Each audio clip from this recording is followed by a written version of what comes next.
Keep moving!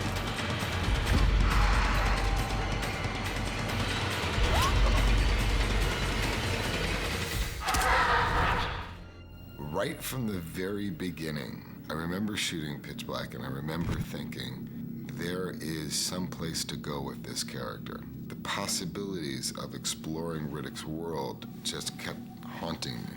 And I remember telling everybody that Riddick was going to come back. I knew the trap the other sequels had fallen into, about kind of replaying the same thing over and over again. So I said, I think the key to it is not to do the expected. Don't go back to the same planet. Don't meet the same creatures. Don't even let it be a creature movie. Could we change genres and yet keep the same tone and keep the same characters? I think that was the inspiration for the approach and the metamorphosis between Pitch Black and Chronicles of Riddick.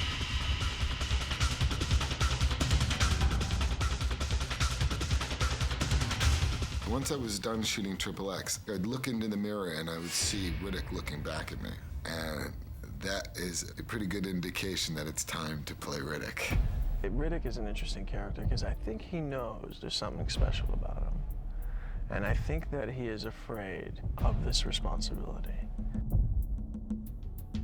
He's not a reluctant hero, he's an anti-hero. I mean, he basically thinks of himself as a convict, a hunted man, a murderer.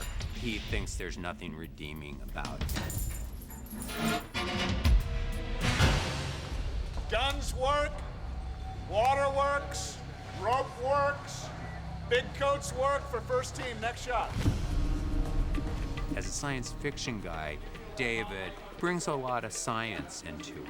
Crematoria is a superheated volcanic planet with one side, the daylight side is 700 degrees and the night side is minus 300 degrees. And he built a huge story point around this slow-moving band that circles the planet. Crematoria is a planet that Riddick cannot just simply walk off because he's Riddick. He has to fight these elements as the hero of the movie. The design of Crematoria so much helps the introduction of Riddick and Kira's relationship. And then you gotta get sent to a slam. One where they tell you you'll never see daylight again? Only there wasn't any doctor here who could shine my eyes, not even for 20 menthol cools. Was there anything you said that was true? So you have to look now for all these different elements that you want to put together to create a feeling that is not from this world. We are in Crematoria, which is a lava, rock, very extreme kind of planet that has our slam prison. So using familiar elements, but trying to put them together in a certain way that you create this really harsh environment. It's kind of unusual to develop something like this from scratch, where you're dreaming up worlds and universes. You're lucky you have 6'3". I'm really enamored of pre-production, that rare halcyon time when anything is possible. And I'm coupled with a great team of concept artists who also think that anything is possible.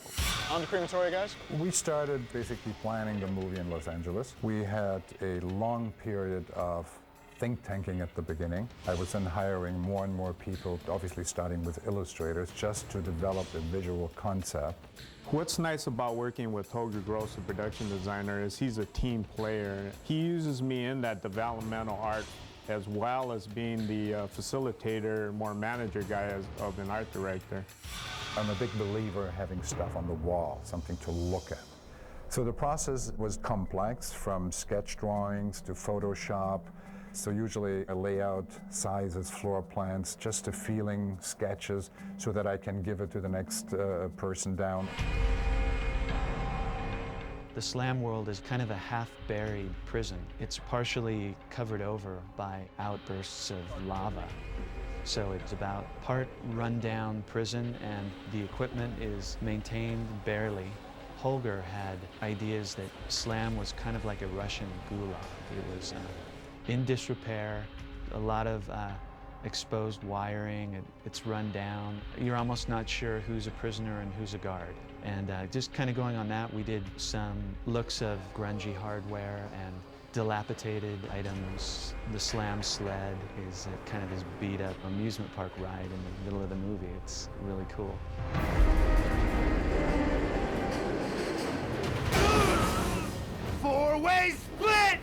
great thing about this world or about this universe is that we are introduced to so many different types of environments that have characteristics onto their own that help explain the story in some weird way. Respect when it's warranted.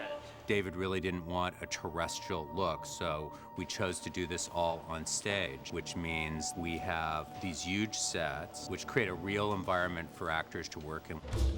I can't even tell you how many sets we have. Crematoria is 200 feet wide by over 260, 70 feet long. A lot of the detail work, we've had this great sculptor, Dan Miller. He did a lot of the molding details. He carved the crematoria volcanic surface using a hot wire because it's all made out of foam. So it's giant sculpting. When I walked onto the set, it was a wild experience to think of that much real estate being occupied to create this world. A convict knows when to show a certain respect. I'm just passing through. We also have this great ensemble cast, which has really been terrific, and it all starts with Vin's desire to really have like great people. The most rewarding aspect of the Chronicles of Riddick for me was the ability to work across from so many incredible actors. Nick Chinlin. One of my go-to guys, Nick. DT. I want to be your go-to guy. One of those workable actors who's going to step in, get the job done with not much sturm and drang, and yet deliver a really sound performance. That's what I appreciate about Nick. And he'll go there. He'll try things. He'll try things. I think the first question out of my mouth was, where did all this stuff come from? I mean, the imagination is amazing. Specific details of creatures and worlds and races, and it's just, it goes on and on and on, and it could just keep on going. Nick Chinlin plays Toombs. He's ultimately in it for the money. He could care less about Riddick. He brings a comedic familiarity to the film. It's that kind of merc-convict relationship.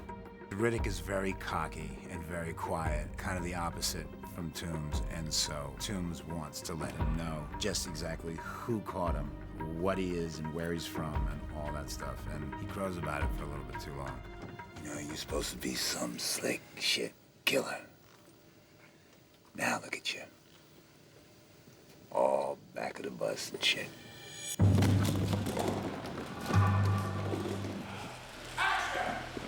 Alexa Davalos is amazing as Kira.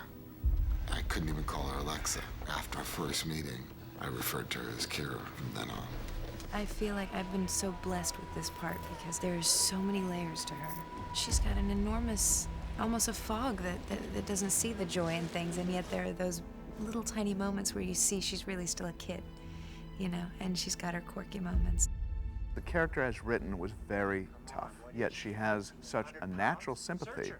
A lot of the other actresses I read had a lot of a toughness to them, could do that part of it well, but didn't have the other side. And I never really saw myself in this kind of role prior to this, and have this immense physicality. I never really thought of myself that way, or even really being able to do it. It was a huge challenge for me.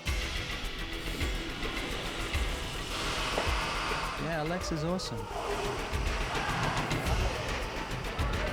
She's game to do all her own stunts. She's crazy like that. She did all the fighting. She did a flip on the wire and kick people and fall down and get roughed up. And when you look at her, she's so pretty and delicate. She's a young girl. She's not that way once we put her in her element there. The stunt team is just mind-blowing. So phenomenal. Bob Brown and Brad Allen has so much patience with me.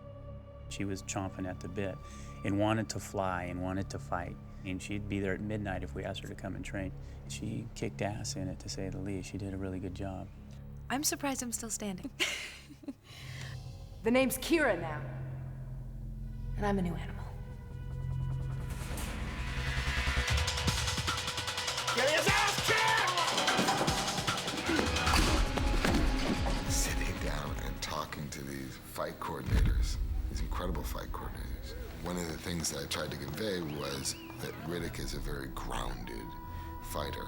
So we created this very savage-like fighting style that I think is sick. Action! 3, 2, 1, go! It evolved and evolved and evolved because we were trying to create something new here, even though we had wire-assisted fights and not just a bunch of flipping and twisting for no reason. But we started with Kali, which is a real pretty Filipino knife fighting form, but involving acrobatic stuff, a little bit of the wire work, a little bit of wrestling. This is one serious knife right here. It's gonna kill a lot of people.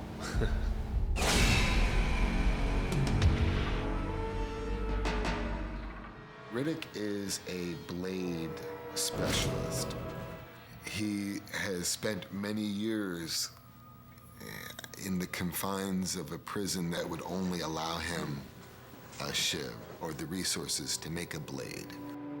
I'll kill you with my teacup. That's what he's been training with. That's his area of expertise. So seeing a blade in Riddick's hand is a scary thought. Remember that favorite game of yours? Who's the better killer? Let's play. Vin is quite the athlete. I'm trying to think of a stunt he didn't do on this movie. Vin is physically so great. When you're doing an action thing, he can actually do the stunt and be staying in character, and we get to see it.